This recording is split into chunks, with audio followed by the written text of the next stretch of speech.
Hi guys! Welcome back to my channel. So for today, as you can see, we'll be cooking again.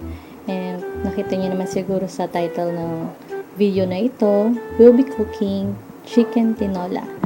Come and fly away with me. Come and fly away with me.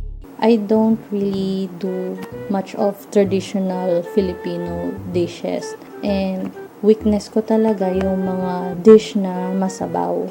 And this is not my first time to do this tinola. Pero for this video, we'll be cooking tinolang manok.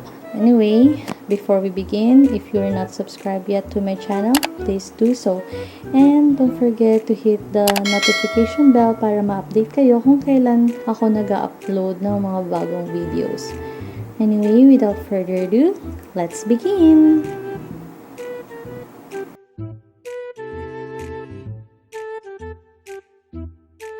Of course, sa tinolang manok, hindi mawawala ang chicken. Now, for this, we'll be using chicken breast fillet. This is 2-piece chicken breast fillet. Kinat ko na siya sa mga gantong kalalaki. Now, why I'm using breast fillet, ayoko talaga kasi ng mabuto na chicken and matagal siyang maluto kaysa sa ganito. Since we'll be doing a quick and easy tinolang manok, then breast fillet is the best way to go. Now, this is gizzard, chicken gizzard. I don't really eat gizzard, pero gusto kasi nung kasama ko ng gizzard. So, hahaluan natin siya ng gizzard. And pamparami din siya. By the way guys, this recipe is good for 2 persons. So, kung mas marami kayo sa inyo, well, dagdagan nyo na lang yung ingredients nyo.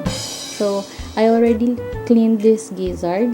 Make sure malinis talaga siya kasi alam niyo na kung saan banda ang gizzard. Kung hindi nyo alam, i-google nyo na lang. Well, anyway, moving on. Of course, tinolang manok will not be complete without the talbos ng sili or chili leaves. I already washed this, tsaka hinimay-himay ko na rin. Then, of course, papaya. We'll be using papaya for this. Mas madali kasi mapanis normally pag sayote. So, papaya is good. And as you can see, maliit lang siya. Oh. Kitang-kita nyo naman sa kamay ko. Ganyan lang talaga siya kalaki. Since onti lang naman yung lulutuin nating tinola, tama na yan. And, of course, the secret of all tinola, luya. Mas masarap ang tinola pag maraming luya. Siyempre, hihiwain natin siya ng maliliit. Next is sibuyas. Of course, we need sibuyas. As you can see, there's no bawang. No need for bawang sa tinola.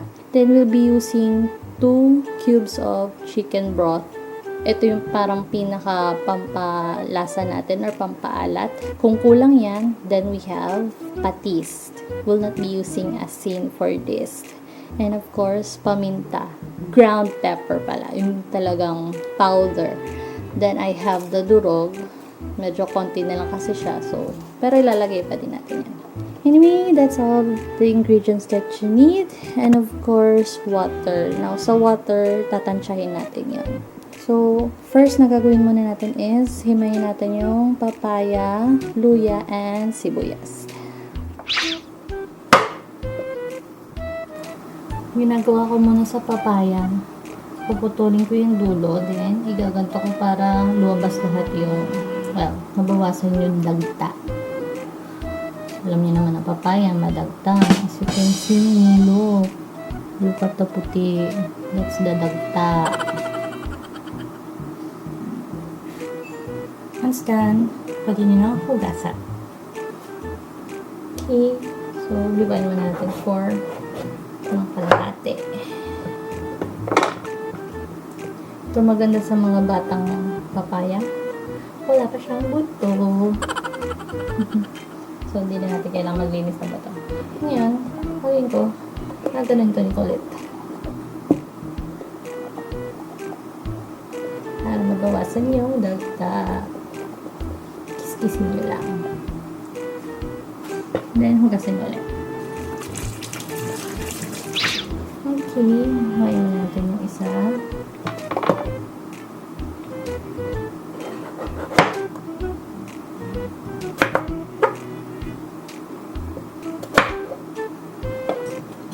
Gumagamit ako ng peeler kasi mas mabilis siya.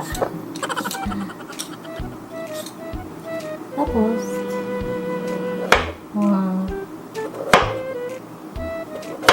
3/4 inch or half inch.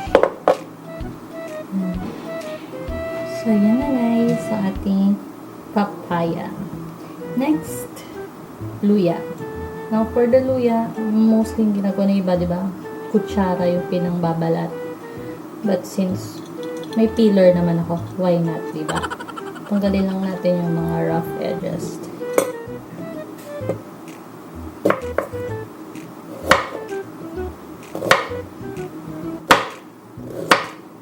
Tanggalin lang natin yung part.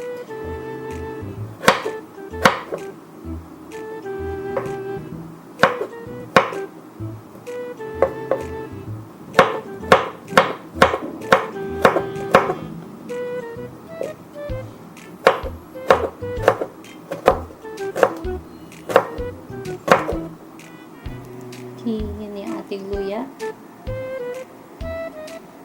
Now, let's cut the onion.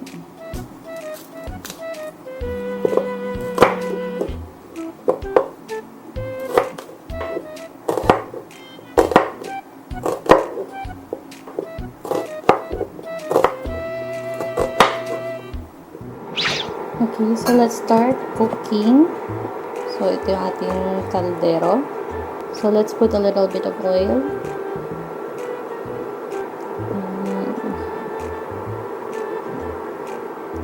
So, hintayin lang natin uminit ng konti. Then, una natin igigisa is yung sibuyas tsaka luya.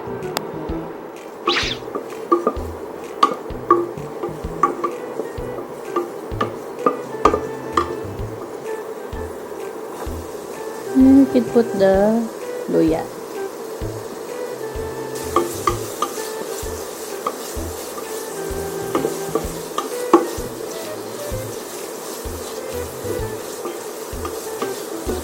Ganun. Gisa nyo lang siya for about a minute or two. Then you can put in the chicken. Sabihin natin yung chicken.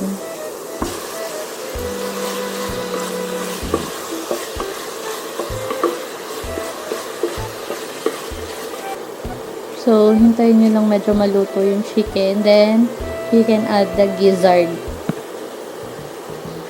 And since breast fillet naman to, mas madali siyang maluluto kaysa yung sa mga may buto na manok. This is the reason why I love using fillet. Kasi, hindi lang mabilis maluto. Hindi mo pa poproblemahin yung buto. Sayang lang kasi. So, yan. Medyo luto na yung ating chicken. Then, we can put in the gizzard.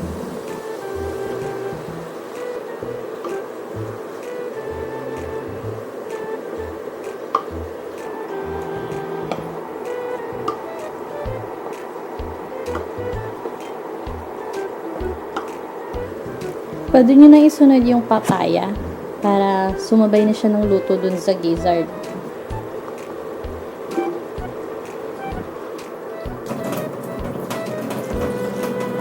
So, you can put about 4 cups of water muna. Medyo haluin muna natin. Yusin lang natin para pati yung papaya nakasoak sa water. You can put in the cubes na. So, let's put in the chicken cubes. Para manuot na yung lasa niya. And season with pepper. Oops! Actually, gusto ko talaga maraming pepper. Maraming paminta, mas masarap. Para may konting anghang. So, let it come to boil. Takpan natin siya para mas mabilis maluto. Okay, kumukulo na guys. Check natin. Medyo palambutin pa natin yung papaya. Ako kasi gusto ko malambot talaga. Nasa sa inyo naman yun kung gaano kalambot ang gusto nyo dun sa gulay nyo. Pero gusto ko kasi yung madali siyang i-mash or durugin. Takpan ulit natin. So, mga maybe 10 minutes more. Dagdagan pa natin konti ng tubig. Mas maganda kasi maraming sabaw. Mga 1.5 cup pa. Tapos, hintayin nyo lang ulit kumulo. Mas pwede nyo ng tikman para matimpla. Takpan ulit natin. Let it simmer again for about 5 to 10 minutes. Yan, kumukulo na. Pwede nating tikman para malaman natin kung kailangan nating lagyan pa ng patis.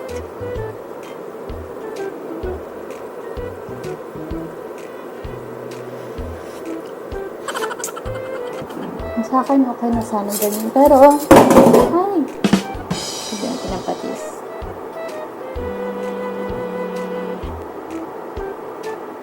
Mga 1.5 tablespoon. Saluin nyo lang. Okay, tikman ulit natin.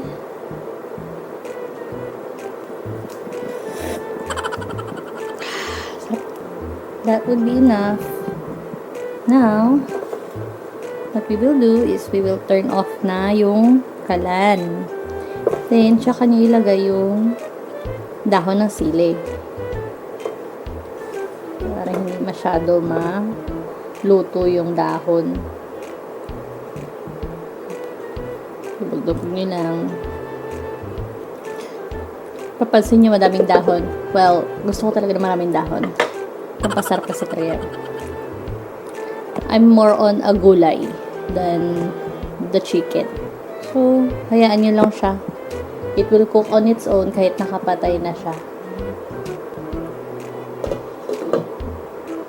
Let it sit for about 5 minutes, then it's ready to serve with rice.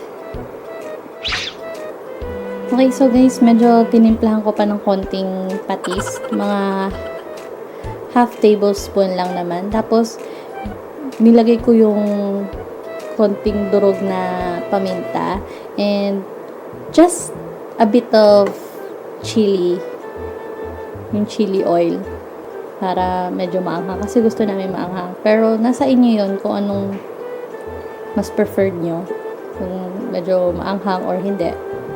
No need to add the chili, but for us, we're adding the chili. Anyway, tinikman ko ulit and it's all done.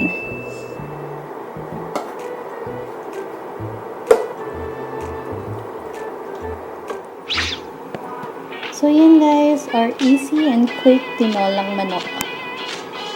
If you like this video, please click the thumbs up and don't forget to subscribe to my channel guys. See you in my next vlog. Bye!